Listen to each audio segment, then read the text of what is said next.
جب سیدہ زینب قافلہ لے کے دمشق پہنچی تو بازاروں اور گھروں کی چھتوں پر لوگ جمع ہو گئے تھے. کسی کو کچھ پتہ نہیں تھا کہ یہ کٹے ہوئے سر کن کے ہیں،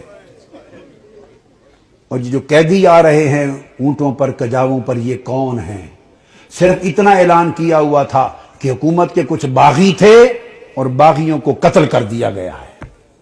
اب یہ باغیوں کے سر دربار یزید میں پہنچائے جا رہے ہیں. لوگ باغیوں کو دیکھنے کے لیے چھتوں پر چڑھ رہے تھے. کسی کو کچھ خبر کچھ پہچان نہ تھی. ہجوم ہو گیا، قافلہ رک گیا بازار دمشق میں. آج وہ بازار سوق حمیدیہ کہلاتا ہے. چھتا ہوا ہے آج بازار دمشق کا. وہ روٹ تھا جہاں سے وہ مسجد اموی جو ہے اس طرف دربار یزید کی طرف مڑ کے قافلہ جانا تھا. بھیڑ ہو گئی، قافلہ رک گیا. بھوک تھی، پیاس تھی، پریشان حالی تھی. تو چھتوں پہ جو لوگ چڑھ گئے تھے ان میں ایک خاتون بھی چڑھ گئی تھی، بوڑھی. اس خاتون نے دیکھا قیدی ہیں، مسافر ہیں، پریشان حال ہیں. اس نے پانی بھیجا، کچھ کھانے کی چیزیں بھیجیں، کچھ کپڑے بھیجے، دوپٹے بھیجے، ضرورت کا سامان بھیجا. سیدہ زینب نے سارا کچھ دیکھ کر اس خاتون کو بلوایا. جب وہ قریب آئی تو فرمایا کہ بی بی تو نے ہمارے ساتھ بڑی نیکی کی ہے. کوفہ سے لے کے دمشق تک کسی نے ہمیں پوچھا تک نہیں، کسی نے ہمارے حال کی خبر نہیں لی. تم کون ہو اور ہمیں کیا سمجھ کے ہم سے اتنی بھلائی کی؟ اس نے کہا میں اور تو کچھ نہیں، میں اپنی اوائل چھوٹی عمر میں مدینہ رہتی تھی اور حضرت سیدہ فاطمہ الزہرا کی خادمہ تھی. پھر جب ان کا وصال ہو گیا تو مدینہ چھوڑ کے دمشق آ گئی، پھر وہاں نہیں رہی. تو تم نے اتنی نیکی کی ہمارے ساتھ کیا سمجھ کے؟ اس نے کہا مجھے اور تو کچھ معلوم نہیں. تو جب آخری وقت تھا حضور سیدہ کائنات کا تو میں نے عرض کیا بی بی مجھے کوئی وصیت کر دیں، وصیت کی عمر بھر عمل کروں. تو انہوں نے مجھے، جانتی تھی کہ میں دمشق سے ہوں، انہوں نے مجھے وصیت کی تھی. فرمایا تھا بیٹا ایک ہی وصیت ہے، کبھی قیدی نظر آئیں تو ان سے اچھا سلوک کرنا. زندگی میں کبھی قیدی نظر آئیں تو ان سے اچھا سلوک کرنا. میں نے تو دیکھا ہے قیدی ہیں اور مجھے ان کی وصیت یاد آئی ہے. زندگی میں پہلی مرتبہ موقع ملا ہے تو میں نے سیدہ فاطمہ الزہرا کی، اپنی مخدومہ کی، میں نے نصیحت پہ عمل کر کے قیدی جان کے تو یہ سارا کچھ کیا ہے. سیدہ زینب رضی اللہ تعالی عنہ اور سلام اللہ علیہ فرمانے لگی اللہ تیرا بھلا کرے، تجھے اجر دے.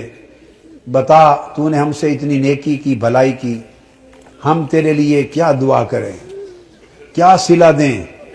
ہم تو اس وقت خود مسافر ہیں، قیدی ہیں، لٹے ہیں، مظلوم ہیں، بے یار و مددگار ہیں، ہم تیرے لیے کیا دعا کر سکتے ہیں؟ اس نے کہا بی بی میری ایک ہی آرزو ہے عمر بھر کی، وہ دعا کر دیں. پوچھا کیا آرزو ہے؟ اس نے کہا جب میں وہاں سے چلی تھی تو سیدہ فاطمہ الزہرا رضی اللہ تعالی عنہا کے چھوٹے چھوٹے شہزادے تھے، حسن حسین اور بی بی زینب، چھوٹے معصوم بچے تھے. اب زمانہ گزر گیا، میری اس وقت سے آرزو ہے کہ کبھی مجھے حسین اور زینب کی زیارت ہو جائے. دعا کر دے کہ مجھے ان کی زیارت نصیب ہو. بی بی زینب نے فرمایا تیری دعا قبول ہو گئی. میں زینب ہوں جو قیدی ہوں، اور جس کا سر کٹا نیزے پر دیکھ رہے ہو یہ حسین ہے.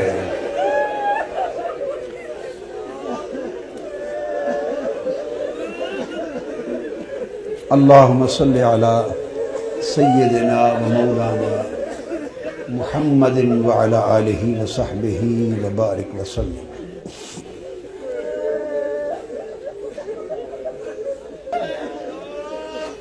پھر سیدہ زینب قافلہ لے کر جب دربار یزید میں پہنچی ہیں تو اس بدبخت نے حکم دیا کہ یہ جو قیدی ہیں میرے سامنے پیش کیے جائیں، اور گستاخانہ انداز کے ساتھ سیدہ زینب اور سیدنا امام زین العابدین کی طرف مخاطب ہوا۔ آپ کے ساتھ وہ ضعیفہ مائی تھی جو سیدہ کائنات سیدہ فاطمۃ الزہرا رضی اللہ تعالی عنہا کی خادمہ تھی، اور جنہوں نے اپنی گود میں حسن حسین اور زینب کو پالا تھا۔ ان کا نام تھا فضہ۔ ان حضرت فضہ کا مزار آج بھی دمشق کے قبرستان مقبرہ باب الصغیر میں ہے، اہل بیت اطہار کے ساتھ ہی۔ وہ ضعیف تھی، ضعیف، اس وقت بوڑھی بڑھاپے کی وجہ سے جھک گئی تھی، کمر سیدھی نہیں ہوتی تھی۔ وہ کھڑی ہو گئی جوش میں کھڑی ہو گئی اور فرمانے لگی، بدبخت یزید، تم جن کو باندیاں کہہ رہا ہے، یہ قیدی باندیاں پیش کی جائیں، خبردار، یہ دنیا اور آخرت اور کل کائنات کی مالک و وارث ہیں، تاجدار کائنات کی شہزادیاں ہیں، تمیز سے بات کر۔ یزید نے اپنے فوجیوں کو دیکھا اور کہا کہ یہ بوڑھی خاتون کون ہے جو جسارت اور بے ادبی کر رہی ہے ہمارے دربار میں، اس کی خبر لو۔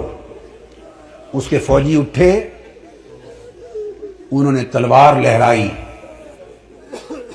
ڈرانے دھمکانے کے لیے بی بی فضہ رضی اللہ تعالی عنہا کو۔ بس اتنا عمل کرنے کی دیر تھی کہ خود یزید کے فوجیوں میں درجنوں سینکڑوں فوجی حبشہ کے رہنے والے تھے، اور بی بی فضہ بھی حبشہ سے تھی۔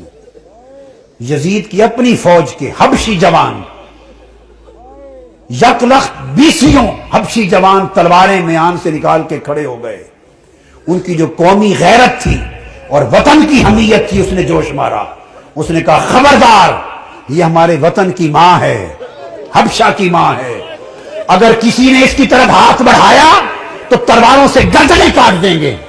جب وہ تلواریں لہرائیں حبشہ کی ایک خاتون کی عزت کی خاطر، تو اس وقت سیدہ زینب نے مڑ کے مدینہ کی طرف دیکھا اور مدینہ کی طرف تک کر ہاتھ اٹھائے اور عرض کیا، بابا، آج حبشہ کی ایک بیٹی کے لیے سینکڑوں تلواریں نکل آئی ہیں، مگر آج آپ کی بیٹیوں کی حفاظت کے لیے کوئی شخص یہاں موجود نہیں۔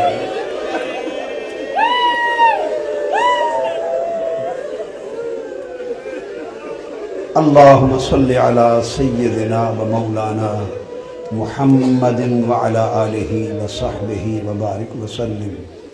الصلاة والسلام علیک یا سیدی یا رسول اللہ وعلی آلک و اصحابک و اہل بیتک یا حبیب اللہ وعلی آلک و اہل بیتک و ذریتک یا حبیب اللہ